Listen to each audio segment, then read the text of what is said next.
to me, it's always easier to correct them after a win versus a loss. You feel it in the locker room. That defense has totally changed around. Richmond Webb, the legend. How are you, my friend? Let's break it down. Hi, everybody. Welcome to the show today. We reviewing the Dolphins. Hi, Richmond. How are you, sir? How are you doing? Good. I'm doing good. Yeah, I got a smile on my face. Another win. So Thanksgiving. No. It's not because another win. It's because you're seeing me. Come on, man. Don't put everything on the Dolphins every time. That's definitely the first thing. I mean, okay. Anytime I see you, I'm just overjoyed and overwhelmed. So yeah, you're right about that. Today, it's a special moment for you and I, Richmond, because I know you were worried. You asked a lot about how Biggie was, and today is with us. How are you, Biggie? I'm well enough to be here. You know, I'm dealing with my own issues that, you know, I could sit and complain about all those things, but it's not going to change anything. So I just live each day to the fullest as I can, and trying to keep my mind busy. So I was really thankful, Dan, that you invited me onto the podcast, because otherwise I'm just kind of sitting at home and just waiting till the next doctor's appointment, and waiting till my transplant, which will hopefully happen sometime in the middle of next year, is what I'm hoping for. Yeah, and if I can do my Thanksgiving moment, I'm very thankful that you take your time to join us, and we will try our best to give you as much positive and smile in your face today. I know Richmond love to joke, so let's start joking. Let's start speaking about the Dolphins and the Eagles. No, Richmond, no Eagles this week. I'm sorry. Hey, we are 5-7 now, and what a better moment to enjoy. I will say a win. A win is a win, as we say, but absolutely. An ugly win. I will not talk instantly about this fourth down attempt midfield when the game was still here, but we will talk about that later. And the Dolphins is 5-7, and the defense is carrying this team. And I remember after the Colts, after the Patriots, we were like, the defense is not there. And look at today. Hey, guys, we start with Biggie, Richmond. Sorry, I have to, Nothing to apologize. I think that's definitely the right move. I always start with Big E. What do you think about this defense, Biggie? It's great to see them coming together, and we honestly have been decimated by injuries, especially that cornerback room, and to see these guys stepping up, and to see Brooks in the middle, and to see some of these young guys, Zach Biggers getting his first sack of the season. It's great to see it finally coming together. And really, when you think about who won that game on Sunday, it was the defense. Defense won that game, no question. They held the Saints on the fourth down at the end of the game. I was actually thinking to myself that this was going to be another one of those where the Saints have the ball. They got the ball after the onside kick. They drove it down the field, and I thought they were going to score, because they just scored. What was it, like 17 unanswered points or some crazy amount of unanswered points, or and I was like, they're just going to keep doing this, and the defense just held them. And you see it in the locker room after the games too, and you see how they're celebrating each other, on the sidelines. I think what did they're doing, like Zach Bigger, and they're all joining in, right? The entire defense is joining in on the sidelines, and I love to see those videos because, these guys are young. A lot of these guys are still young players, first year, second year players, and they're just coming together. So it may not mean anything for this season, because we may not make it to the playoffs. I mean, honestly, a 1% chance is hard to get to. It's almost impossible. But I think it could set some nice building blocks for the future seasons, especially on that defensive side of the ball. So I'm excited about what I'm seeing from the defense right now. Don't be shy, Richmond. Don't be shy. Okay, I didn't know if you were going to jump back in, but yeah, I echo, basically everything Big E said. The first half of the season, I think it was just everybody was down, And like Big E said, even about Sunday, typically I can remember I was at the LA Chargers Chargers. game, Oh, and I was at the game in Charlotte where we had both of those games wrapped up. And then it almost looked like deja vu against the Saints. And then, here we go, but the defense comes up and make a play. And if we make, I typically don't look back, but you also kind of think about it and say, man, if we made those as 2 more wins, instead of being 5-7, we're 7-5, and we're right there. But I love the energy on the sidelines. I love, like Biggie said, they're starting to have fun, and it's almost like before they probably was playing not to lose, where now they just say, hey, we count on the roll. Let's just go out here, have fun, and just, let it fall where it may. And, like it's 3 phases of the game. And I love how the defense stepped up, solidified that win. But I think it's going to be times, even though this season's not over, the offense may have to do it, or maybe a special teams player. So each week it could be someone different. I think the thing that we need to do as Dolphins and, the team and fans is continue to just look at it one game at a time and approach it this way. Like Big E said, we could finish and win all out and still possibly not make the playoffs because of the hole we kind of put ourselves in. But it's definitely a lot more refreshing to go home after a win. And I can even take the complaining about what we should have done or what we didn't do. But as long as you get the win, it's always better to discuss it and analyze it rather than saying if we would have did that. Those talking points when you lose are actually points that say, well, yeah, that could have won the game. But at least when you win the game, it makes the conversation a little bit easier to have, at least for me. Yeah, I mean, okay, a win is a win, but we have to have memories also. I mean, I mean, the history of this game has been. Uh, we go back every week with the same thing. We're questioning Tua and we're questioning play calling at a crucial moment. If we remember in Madrid against the Commanders, this fourth down attempt at the goal line, and we didn't score, and we go to extra time. Next week could have been in the same way. So we are being lucky that for 2 games in a row, the chances on our side, but we can always play with fire as we are doing now. And my question is, what was your reaction when you see that fourth down midfield, 3 points difference, like a minute and something left in the game? You give so many times at least to have to be in a field goal position. I mean, I know that we talked 2 weeks ago that we have to take risk when you are on the field. That's you have to have aggressive calls. But do you think it worth it? Especially that we could give the ball at the 20 and still have an entire field to run for the Saints. So, what do you guys think? I'll let Richmond start now. Yeah, I think a lot of times the team takes on the personality of their coach, right?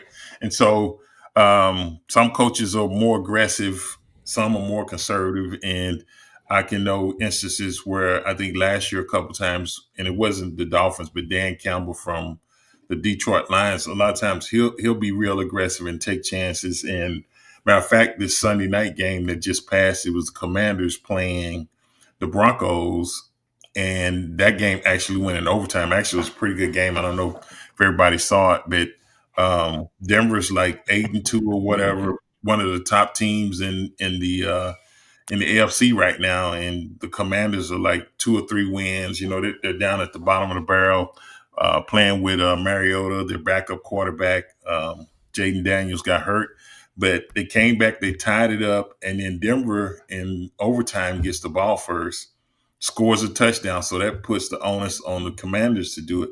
Well, they go down and score the touchdown, and then the coach decides to go for 2 in that instance. And either you're going to play for the tie, you're going to play for the win. And I think they had the right call, but I think Denver also had the right defense, because when they sent like an all-out blitz, the play was open. He just couldn't get in. The guy blocked the ball down. So it's only when, I'll say it like this, the questionable calls. It's only when they don't work and you lose that everybody is like they just beats up on you, this and that. But when they work, a lot of time people will say something about it, but as long as it work and you win, I think that's the difference in it. And you got to be able to live with that and stand and be accountable and say, yeah, I knew it was a possibility this could happen, but I trusted in our guys. I felt we could get it done, and that's why I went for it. So it just depends on the coach. Some of them are more aggressive than others, but it's just like people. Some people are a little bit more aggressive than others. And I agree with Richmond, and I have not yet gone on record saying this anywhere, and I'm going to say it, but I supported Coach McDaniel going forward on 4th and 1 in Madrid to end the game. And the reason why I supported that is, first of all, if you don't get it, they have 99 yards they have to go. So, and the way that the defense was playing in Madrid against Washington, like they were doing well. It was a very low scoring game. So I know a lot of people are like, you take the points there, but then you give them more time and you get them closer to their end zone, potentially between the 20 to 35 yard line. So what's the alternative? Could have been that they had 65 yards to go instead of 99 yards that they had to run. So I was supportive of that. As far as him going again this past weekend, I think Coach McDaniel has proven to be an aggressive coach. I mean, I know in prior seasons he would go for it at the 30-yard line on the Dolphins side of the ball, and he would get it. And as Richmond said, if you're going for it and you're getting it, everybody's saying you're a genius coach.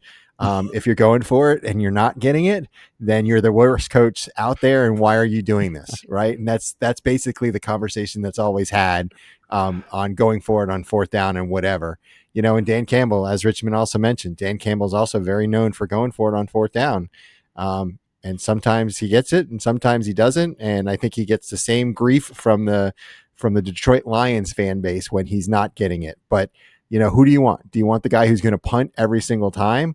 And then you just put it all, put everything on your defensive side? Or do you want to continue to be aggressive and try and be owners on offense and try and win the game?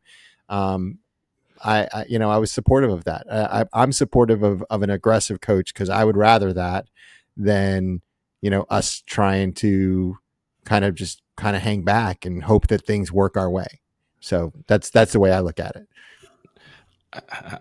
I mean, I have to be on Biggie's side, so I can't say anything about you're right, man. But it's true that I was a little not questioning, but I say sometimes you have risk worse, like the Commanders. I think you're right, 99 yards. It was something. So, and you have to trust your defense, but just be midfield. You are on the lead. You're not trying to, you know what I mean? So it was too much risk for me, even because we didn't play well on offense. We didn't need to take that risk, and the defense was very good. And you never know how the Saints get stressed because they don't have so many times. They have too much yards to go through the end zone. But anyways, I mean, it worked. It works in the most Miami Dolphins fashion way. I mean, we made an interception on 2 points, and we have an outside kick that I don't know where we come from, and we still win it. So at the end, it's a good story, and it's So I actually have a question for Richmond because my thinking is always, it's about the assignments, right? It's about especially when you're going for it, 4th and 1, 4th and 2. Every offensive lineman has their job that they have to do, either push in a certain way, right? Because we're running the ball in a certain direction. When you're watching Richmond, are you paying more attention to the offensive line and you're saying, all right, maybe this guy or these two guys missed their assignment, or they maybe got overrun by the defensive players, and that's kind of what caused us not to get that, that first down? Yeah, and that's a great point or viewpoint you bring up, Big E. Most people look at we didn't get it. They don't look at the I call it the trenches, offense and defensive line. You can't always figure out the blocking schemes or whatever, but what you can figure out is if the offensive line allows penetration deep on like short yardage, third and 2 or whatever, and they stop is typically because of that. And you might not know someone missed their assignment, but that type of penetration is not supposed to be allowed. So when we do our job and open the holes, you can see, because a lot of time it looked like it's no hole, and then Achane will slide through there. It's just a little gap, and then next thing he breaks through there. And once he gets past the linebackers, it's a foot race, and it could turn into a touchdown. So the main thing is to stop penetration and get on the blocks. Or if a guy just comes wide open free most of the time, that's typically means somebody had a mental error or missed their assignment, whether it's offensive lineman or tight end. Someone's supposed to pick that guy up unless they're just having an all-out blitz. But if you time it right and hit it right, you typically going to get the first down most of the time. Makes sense. Yep. Yeah. You were a player, Richmond? Oh, no, just armchair. He just played one on TV. You just saw that on Madden and YouTube, right?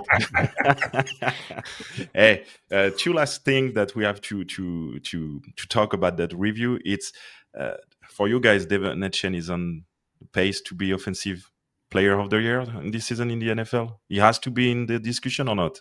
I think he does. I think he's in the top 3 to 5 right now. Probably not MVP, because quarterbacks traditionally get that MVP. I think Jonathan Taylor was up there for a little while, but he's kind of tailed off the last 2 games. But offensive player of the year, I think Devon is definitely in that category, because he's carrying us. He's carrying the load. Without him, there's no way we're winning these games. Yeah, I agree. Richmond, just one question. Sorry, Christian. Just where was this team in college? Don't do that. Don't do that, bro. No, we already know he's an Aggie. Don't do that. And how well was the Aggies this weekend? It wasn't good. No. At least there is the Dolphins. There is the Dolphins at least. Yeah, the Dolphins saved me this weekend. It was, we played our arch rival. We were number 3 and went on the road, and we played good for the first 2 quarters, but the second half they kind of took over. They beat us. I give them credit for that. And then, I guess the good thing is we lose that, but now we're still having an opportunity to be in the playoffs for the first. We hadn't been in the playoffs, so to make the, one of the 12 spots to get in the playoffs, and now it's like either win or go home. So you win maybe 3-4 games, and you're still in it. So we just got to take it one game at a time. If guys don't focus in now, it's nobody's fault but theirs. But I still believe in them. They just, you just hit a bump in the road, but you still got an opportunity to redeem yourself, and that's what I'm looking at. Oh, okay, Richmond, I understand. We will make an Aggie show now, because every time I talk about the Aggies, please make an Aggie show. If he forgot about the Achane, do you see how quick he forgot about Achane? That's funny. He did kind of transition over, but I'll tell you real quick too. During preseason, during training camp, they have this new thing now for the Dolphins, Fan of the Day, and I was honored with the first Fan of the Day. And what happens is you get the player who wears the orange jersey. You actually get their orange jersey from the prior day, and mine happened to be Devon Achane. So what happened was, after you get your jersey, they actually bring you onto the field where you get to meet the player. So I got a chance to shake Devon's hand, and let me tell you too, he is short. Which a lot of successful running backs are, right? If you think about some of these running backs out there, they are short. But I said to him, I said, listen, I heard you had 1,499 all-purpose yards last season. I said, are you going to be over that this year? Are you going to hit 1,500? He said, book it. Absolutely, no doubt. So he knew in training camp, he was confident, and I loved his confidence, and just talking to him about what expectations he had for himself before the season even started. I thought that was great. And he's on track to easily do that this year. So yeah, he's having an amazing year.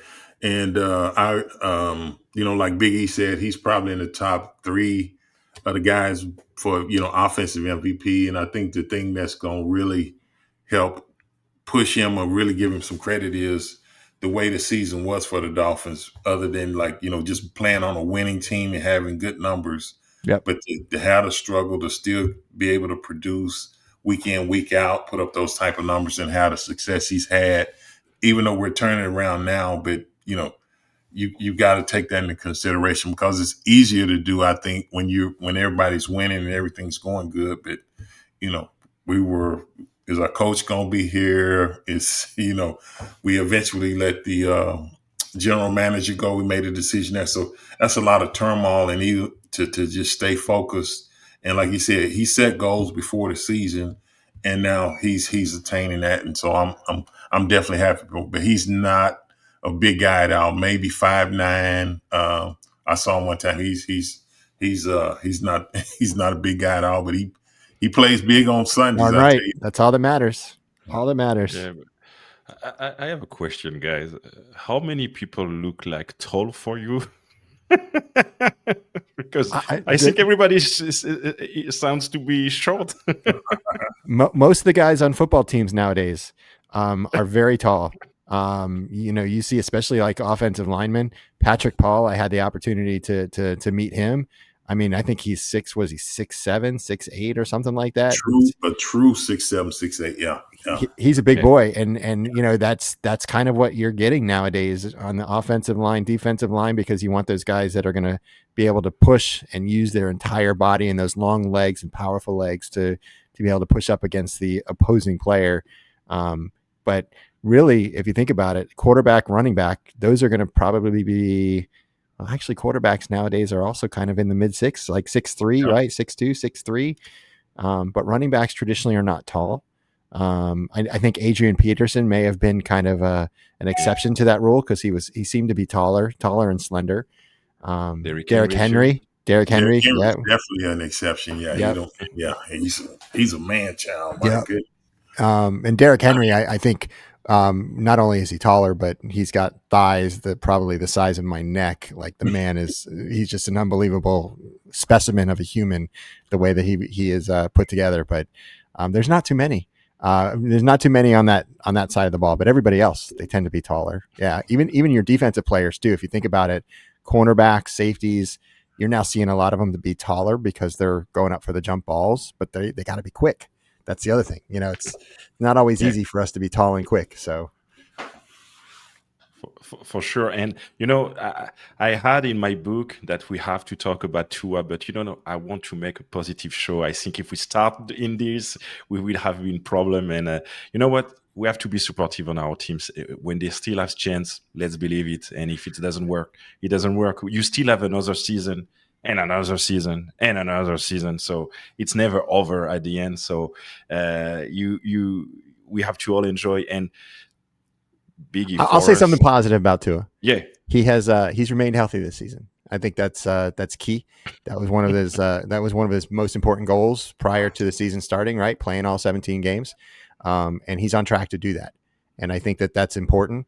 Now, if we can get some of the other things, mechanical, timing. And get some of that accuracy back. I think that will make for a nice end of the season run if we can get that. And I think it's still there somewhere. I just don't know where it's gone.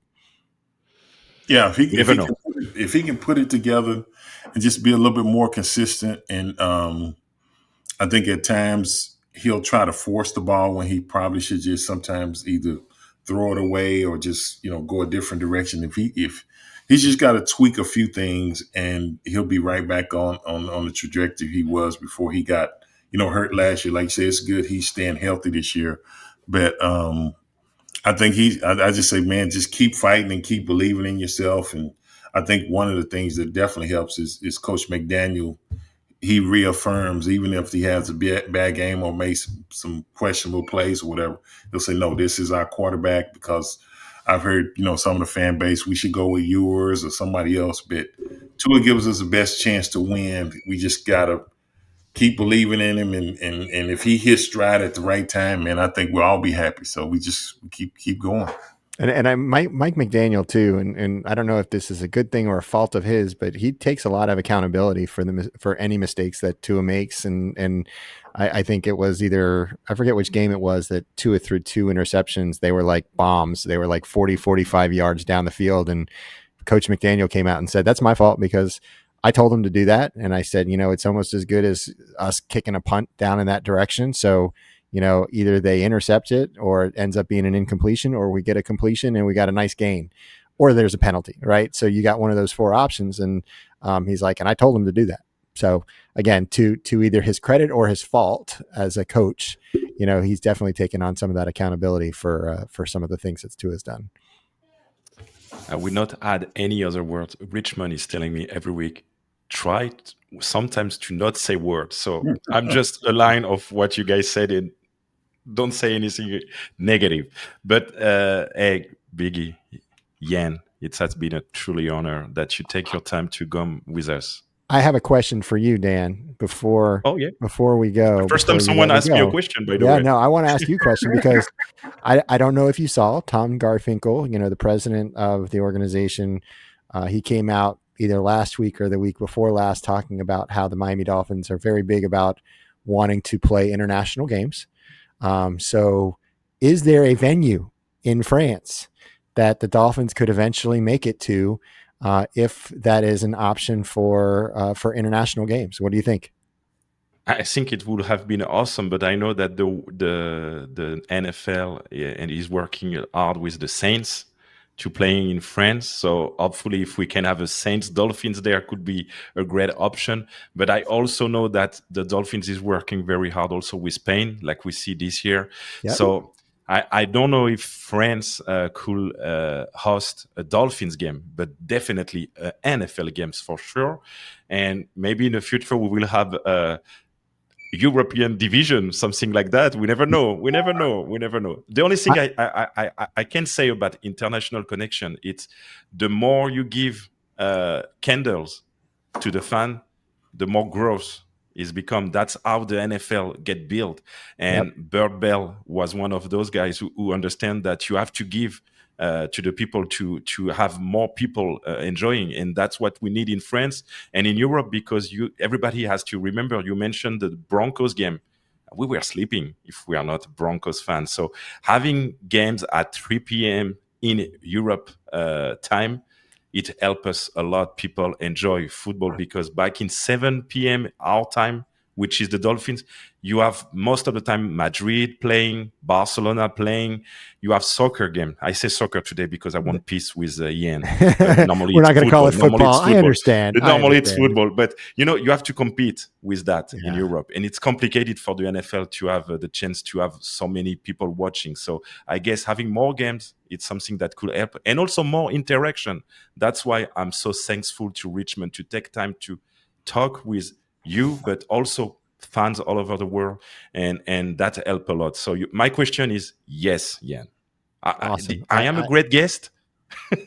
You are a great guest. And the other reason too is I've never traveled internationally, and when I'm done with my my medical situation, which again hopefully will be this time next year, I'll be completely back to normal. I want to make it to an international Miami Dolphins game, and no place that I'd rather be than France. Partly because my wife does speak fluent French. Hopefully, she hasn't forgotten it. Nice. She lived in France for a semester when she was in high school, and she still remembers everything. So, that would be a trip worth going to. My first international trip with my wife, which she doesn't usually do stuff with me when I travel with Dolphin stuff, but I think she would on that one. I think that would be the exception to the rule. Oh, I would prepare something great. And you know what? Someone who is fluent in French is Richmond. He speaks French very fluent. He can come and ask for bread anytime, everywhere, every place in France. He can enter, say bonjour, and boom, boom, boom, boom, boom. Like back in the time. I mean, can you imagine Dan Moreno, but not the Dan Moreno, me and Richmond back together, but in French? That's great. That is terrific. I Hey, love it. Ian, I let Richmond the final word because he will say so many great words in English than me, showing you love and honor that you jumped today and take your time. Yeah, man. First of all, like Dan said, man, thank you for coming on. I see the updates on social media, Twitter, Instagram, and all that. But to have the opportunity to spend some time personally and to see not only that you're doing better, but I think what people appreciate is the way you approach it with a positive attitude. And no matter how hard it is, you always have a smile on your face. And I think that's something that not everybody can learn from. It doesn't matter the situation you're going through; it's how you approach it and smile. And so, to give people the opportunity to see you live, interact with us, which, like I said, I know your time is precious, but it put a smile on my heart when you say, man, I'm glad y'all let me on here, because I don't be doing anything unless I have to, doctor's visits. So, but anytime we get an opportunity to spend time with you, and, just something like the other people in the Dolphins community, I tell people all the time, the Dolphins have the best fans, the best community.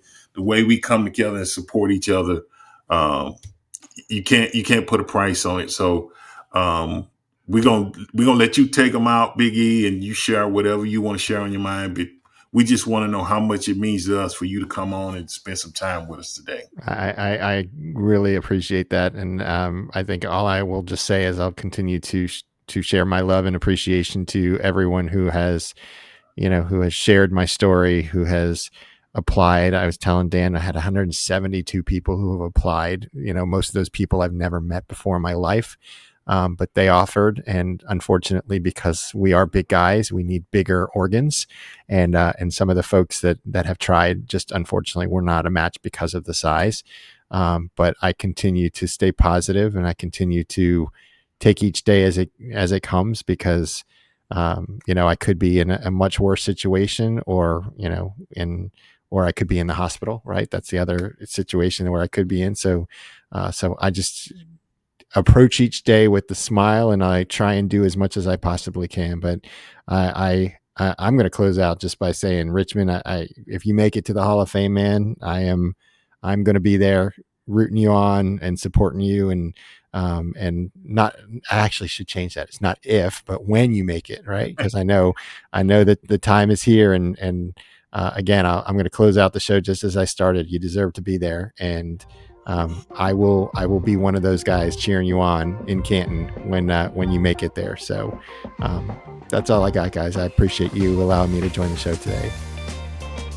God bless you, my brother. Dan, it's on you, brother. Yeah, thank you. God bless you. I will try to make my perfect American ending, but I want to say a shout out to Danny Johnson, who also could come to the show and pray for you. I have a big word for you. I mean, it's awesome. And also, I can't forget Ashley and Lou. I want to finish with those two names because they have been so great, building the Biggie strong, and that's why I'm more proud this season. It's not about the team getting better. It's how we show that we can all be together in this community and be positive, and that's the best thing that could happen. And I pray for you, man, that as you said, next year we can enjoy a game together, even if it's Miami internationally or Canton. I will be glad to say, how are you? But how can I hug you? Hey, awesome. Everybody, put positive comments to Yan, Biggie, and all have a great day. Subscribe, like, comment, and we all are great now. We all are great to have you, Biggie. Hey, see you guys. Fins up. Hey, great show again. I'm glad you got an opportunity to tune in. If you don't mind, we appreciate the comments. We're trying to do better. For some suggestions you would like to make, we're always open to them. But any critiques or whatever, how we can improve the show, we welcome those. And if we can make it happen for you guys, we will. But thanks for always tuning in with us. And don't forget to like, share, and subscribe. And we'll see you next week.